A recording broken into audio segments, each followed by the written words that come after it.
सुनिए जी, सर्दियाँ शुरू हो गई हैं और इस बार तो सर्दी के साथ साथ बारिश भी हो रही है। घर की छत का तो आप जानते ही हैं ना, पानी आता है। हाँ भाग्यवान, इस बार ठंडी कुछ ज़्यादा ही पड़ने वाली है, क्योंकि गांव के चौपाल पर लोग बोल रहे थे कि इस बार सर्दी के साथ साथ भयंकर बारिश भी होने वाली है। अजी, ऐसा हुआ तो हमारा क्या होगा? छत के साथ साथ घर की खिड़कियां भी टूटी हुई हैं।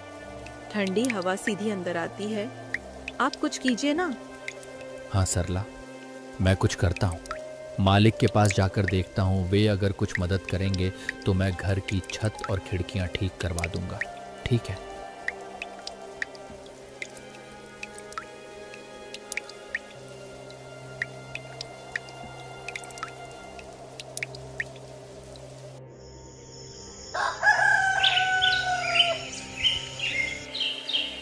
अगली सुबह लखन मालिक के घर की तरफ चल देता है। लखन का मालिक, जो स्वभाव से बहुत ही कठोर और निर्दयी था, अलाव के पास खड़ा अपने नौकरों पर चिल्ला रहा था। लखन अपने मालिक के पास जाता है और उनसे कहता है, मालिक, ठंडी का मौसम आ चुका है। कल तो हल्की हल्की बूंदाबांदी भी हो रही थी और मेरे घर की छत और खिड़कियां टूटी हैं, जिससे कि घर में पानी और हवा आती है। और अगर मैंने जल्दी से उसे ठीक नहीं करवाया तो ठंडी में हम लोगों को बहुत दिक्कत हो जाएगी। मैं और मेरी पत्नी तो किसी तरह दिन काट लेंगे, लेकिन मेरी एक छोटी सी बेटी है, वह इतनी ठंडी में उस टूटे फूटे घर में नहीं रह पाएगी। लखन की बातें सुनकर मालिक कहता है, अरे लखन, तो उसमें मैं क्या कर सकता हूँ? मालिक, आप मुझे थोड़े बहुत पैसे उधार दे देते तो मैं अपने झोपड़े की मरम्मत करवा लेता और मैं दिन रात मजदूरी करके आपका उधार चुका दूंगा। अरे तने अभी तो इतना काम भी ना करया जो मैं तने उधार दे सकूं। अभी मेरे पास पैसे कोन्या। सर्दी की वजह स्यूं सारा धंधा चौपट हो रहा है। और सुन मेरी बात, काल से काम पर मत आइए। मने तेरे बर्गे मजदूर की जरूरत कोन्या। अरे मालिक, मैं तो मदद की उम्मीद से आपके पास आया था, लेकिन आप तो उल्टा मुझसे मेरा ही रोजगार छीन रहे हो। ऐसा मत करो मालिक, मत करो। मैं कहाँ जाऊंगा? लखन के इतनी मिन्नतें करने के बाद भी उसका मालिक मणिराम उसकी एक नहीं सुनता है और बेचारा लखन वहां से दुखी मन से वापस चला आता है। लखन दिन भर जगह जगह काम ढूंढता है, लेकिन उसे कहीं भी काम नहीं मिला। सुबह से रात हो गई। सरला को बोलकर आया था कि छत का इंतजाम कर दूंगा, पर यहाँ तो नौकरी भी चली गई। घर ठीक होना तो छोड़ो, खाने तक का इंतजाम नहीं कर पाया। लखन चाय की एक दुकान के आगे बैठा यह सब सोच ही रहा था कि तभी आसमान में काले बादल छा जाते हैं और जोर जोर से बिजली कड़कने लगती है। हे भगवान, लगता है बारिश होने वाली है। मुझे तुरंत घर पहुंचना होगा, वरना सरला अकेले कैसे संभालेगी।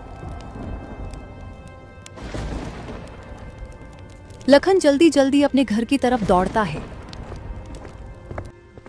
वह कुछ दूर चला ही था कि तभी जोर जोर से बारिश शुरू हो जाती है।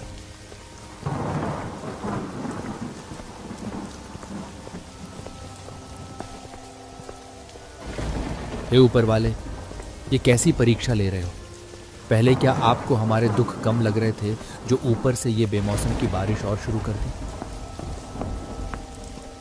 धीरे धीरे बारिश बढ़ जाती है और चारों तरफ पानी ही पानी हो गया था, मानो कोई समुद्र हो, जिससे लखन का उसमें चल पाना बहुत मुश्किल हो गया था। वह एक पेड़ के नीचे रुक जाता है और बारिश के थमने का इंतजार करता है। हे भगवान, एक तो इतनी ठंडी और ऊपर से ये तेज बारिश। मेरे तो हाथ पैर सुन्न पड़ रहे हैं। इतने पानी में चल पाना भी मुश्किल हो गया है और घर पर बेचारी सरला अकेली परेशान हो गई होंगी। लखन काफी देर तक उस पेड़ के नीचे बारिश के रुकने का इंतजार करता है, लेकिन बारिश थी कि रुकने का नाम तक नहीं ले रही थी।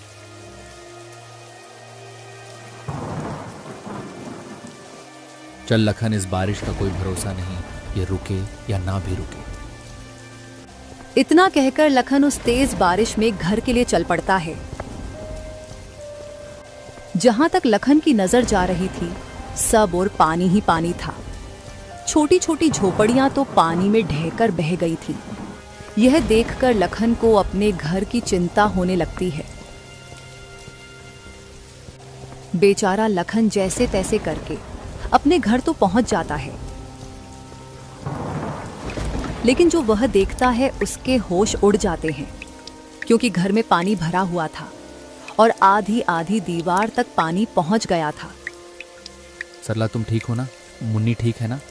हाँ, हम दोनों ठीक हैं। और देखो, मैंने मुन्नी को ऊंचे पलंग पर बिठा दिया है, लेकिन हमें घर का सारा पानी बाहर निकालना होगा। हाँ चलो भाग्यवान, निकालते हैं।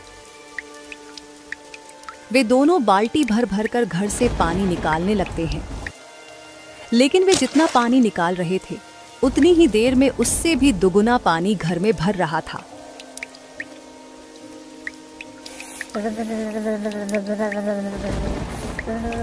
माँ, बापू, ये पानी तो बढ़ता ही जा रहा है। मुझे बहुत डर लग रहा है। अरे मुन्नी, मेरी बच्ची, तुम डरो मत, सब ठीक हो जाएगा। सरला अपनी बेटी को दिलासा दिलाती है, और वे बेचारे इस समय कर ही क्या सकते थे।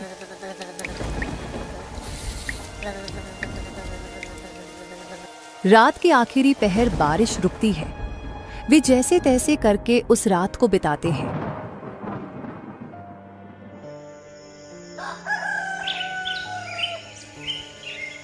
अगली सुबह लखन कुछ लकड़ियां और खाने पीने का इंतजाम करता है, क्योंकि रात वाली बारिश में उनके राशन का सारा सामान बह गया था। उन लकड़ियों से लखन अलाव जलाता है तो उन्हें ठंड से थोड़ी बहुत राहत मिलती है। ये बारिश का सिलसिला यूं ही कुछ दिन तक जारी रहता है। रोज रोज सरला और लखन को घर का पानी निकालना पड़ता। एक दिन वो सब घर के बाहर खड़े थे। अजी, ऐसे कब तक चलेगा? ये हर रोज बारिश का पानी भरने से घर पूरा खोखला हो गया है। अब कर भी क्या सकते हैं भाग्यवान, कोई और रास्ता भी तो नहीं है। वे दोनों आपस में बातें कर ही रहे थे कि तभी अचानक से जोर का तूफान आया और बारिश शुरू हो गई।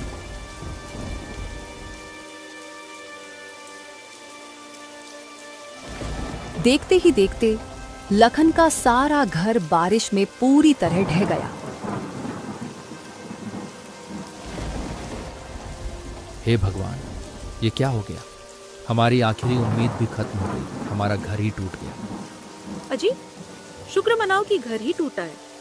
मुन्नी और हम दोनों बाहर ही हैं। अगर हम लोग अंदर होते तो सोचो क्या होता। हाँ भाग्यवान, तुम ठीक कह रही हो।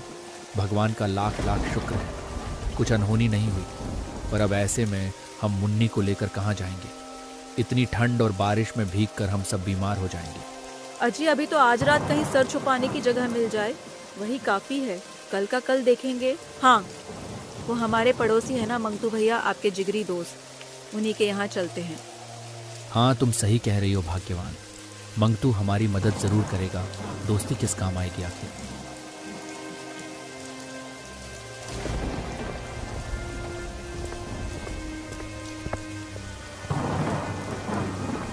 वो दोनों अपनी बेटी को लेकर मंगतू के घर के तरफ उस तेज बारिश में चलते हैं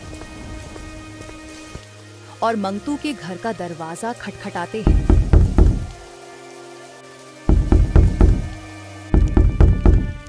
अरे भाई, इतनी तेज बारिश में इतनी रात को कौन दरवाजा बजा रहा है? अजी, बैठे बैठे बातें बना रहे हो, जाकर देखोगे तब पता चलेगा ना। भाग्यवान, तुम ज्यादा मत बोलो, चुपचाप पकौड़े बनाओ।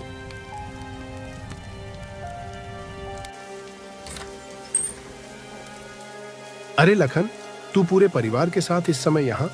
सब ठीक तो है ना? अरे कुछ ठीक नहीं है मंगतू भाई, तेज बरसात की वजह से हमारा घर ढह गया है। सड़क पर आ गए हैं हम लोग। बीबी बच्चों को लेकर कहाँ जाता, इसलिए यहाँ आ गया। आज की रात क्या हम तेरे घर में रुक सकते हैं? देख भाई लखन, दोस्ती यारी अपनी जगह ठीक है, मैं तुझे रख भी लूं, पर तेरी भाभी कभी नहीं मानेगी। और वैसे पूरा परिवार एक साथ माफ करना भाई, मैं नहीं रख सकता। तू कैसी बात कर रहा है मंगतू? मैंने भी हमेशा तेरे अच्छे बुरे वक्त में तेरा साथ दिया है, और आज जब मुझ पर मुसीबत आई तो तू मुंह फेर रहा है। ऐसा मत कर मेरे भाई, एक ही रात की तो बात है, मेरी बच्ची बीमार हो जाएगी। सब समझता हूँ लखन, पर मैं नहीं रख सकता। अभी तुम कोई और जगह तलाश कर लो। लखन कुछ और बोल पाता, उससे पहले ही मंगतू ने उसके मुंह पे दरवाजा बंद कर दिया। ये लो जी, पकोड़े खाओ। कौन था दरवाजे पर? अरे भाग्यवान, वो लखन और उसका पूरा परिवार था। उसका घर टूट गया है, इसलिए यहाँ रुकने को आया था। मैंने बाहर का रास्ता दिखा दिया।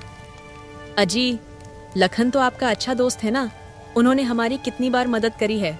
आपने ये ठीक नहीं किया जी। अरे, मैंने कोई धर्मशाला खोल रखी है क्या जो हर किसी को रख लूं? और कैसा दोस्त? अब उसके पास ना घर रहा ना कुछ और, तो वो मेरे किस काम का? मैं दोस्ती तभी तक रखता हूं जब तक सामने वाले से फायदा हो। भगवान से डरिए जी, वक्त बदलते देर नहीं लगती। कहीं ऐसा ना हो ये आपके बड़े बोल आप पर ही भारी पड़ जाए। अरे भाग्यवान, ऐसा कुछ नहीं होता। ये लो पकौड़े खाओ, बड़े ही स्वादिष्ट बने हैं। उधर मंगतू बरसात के मजे ले रहा था तो वही लखन का परिवार तेज बारिश में बीच सड़क पर भीग रहा था। अजी, आप तो मेरा दोस्त कह के जान लुटाते थे ना, और उसने तो हमें एक रात घर में रुकने तक नहीं दिया। अरे भाग्यवान, वही तो बात है ना, बुरे वक्त में ही पता चलता है